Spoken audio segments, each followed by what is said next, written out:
Bonjour, nous sommes mercredi 30 juin 2021. Nous allons méditer ensemble l'évangile selon saint Matthieu, chapitre 8, du verset 28 au verset 34.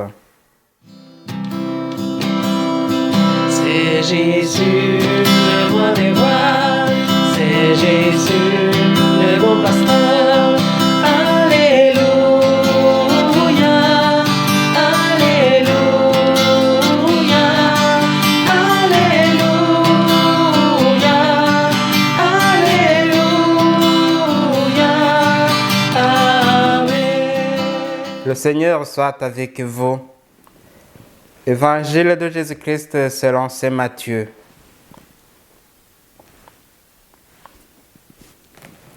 En ce temps-là, comme Jésus arrivait sur l'autre rive, dans le pays des Gadaréniens, deux possédés sortirent d'entre les tombes à sa rencontre. Ils étaient si agressifs que personne ne pouvait passer par ce chemin. Et voilà qu'ils se mirent à crier. « Que nous veux-tu, Fils de Dieu? Es-tu venu pour nous tourmenter avant le moment fixé ?» Or, il y avait au loin un grand troupeau de porcs qui cherchait sa nourriture. Les démons suppliaient Jésus.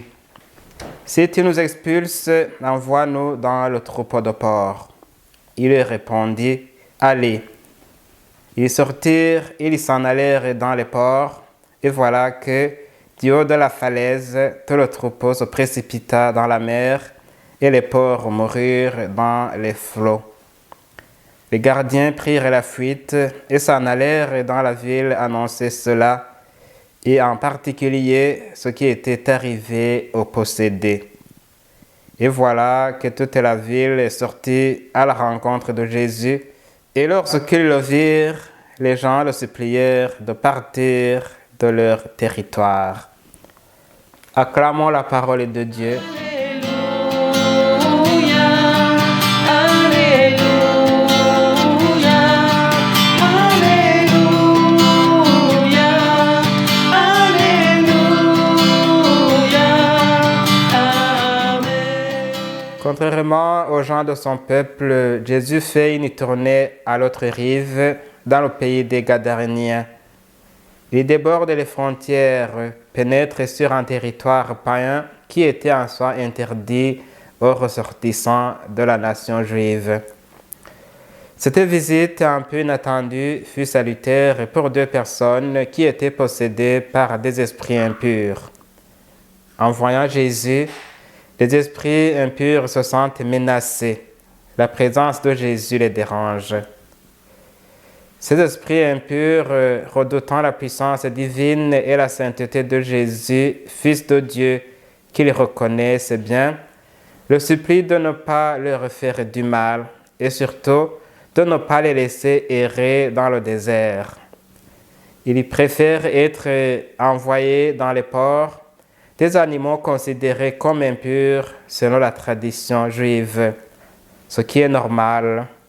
Alors que les esprits mauvais tenaient captifs des enfants de Dieu, en voyant Jésus qui a pris la chair humaine, ils se rendent compte qu'ils sont indignes de rester dans le corps des personnes qui ont été créées à l'image et à la ressemblance de Dieu.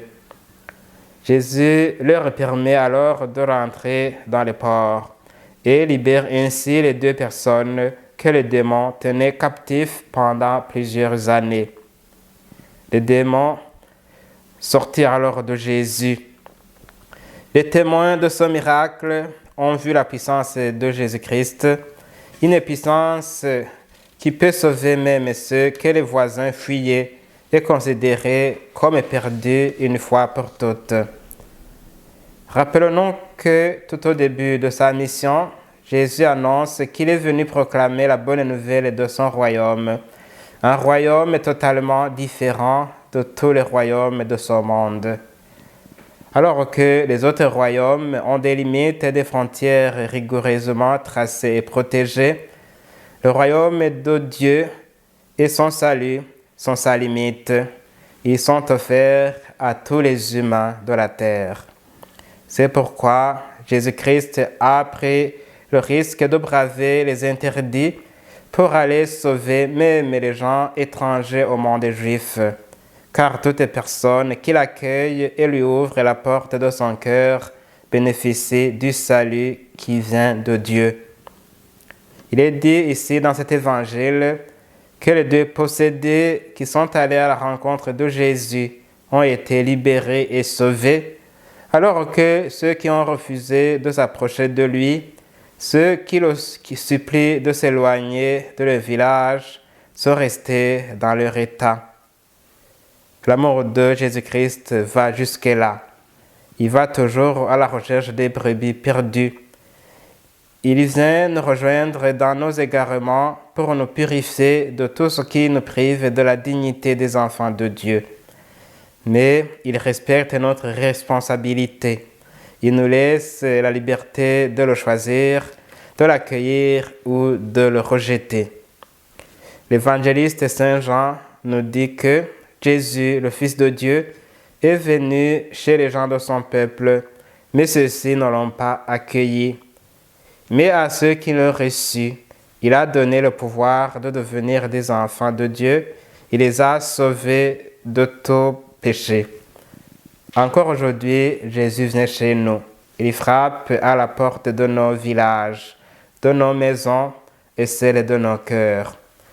Si nous lui ouvrons la porte, si nous lui donnons de la place dans notre vie, il vient y demeurer. Il nous guérit, nous purifie, nous sanctifie et nous redonne la dignité des enfants de Dieu. Jésus-Christ nous a promis de rester avec nous tous les jours jusqu'à la fin des temps.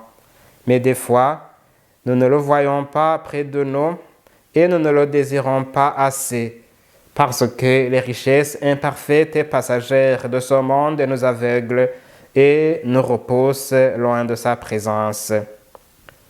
Nous avons alors besoin de son Esprit Saint pour triompher de toutes les forces du mal. C'est le Saint-Esprit qui est notre paraclet, notre défenseur.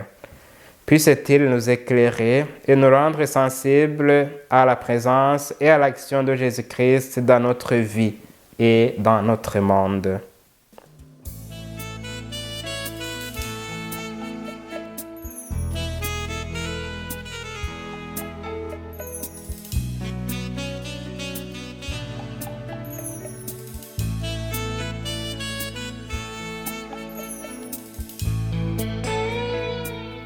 Le Seigneur soit avec vous. Que Dieu Tout-Puissant vous bénisse et vous garde, le Père, le Fils et le Saint-Esprit. Amen.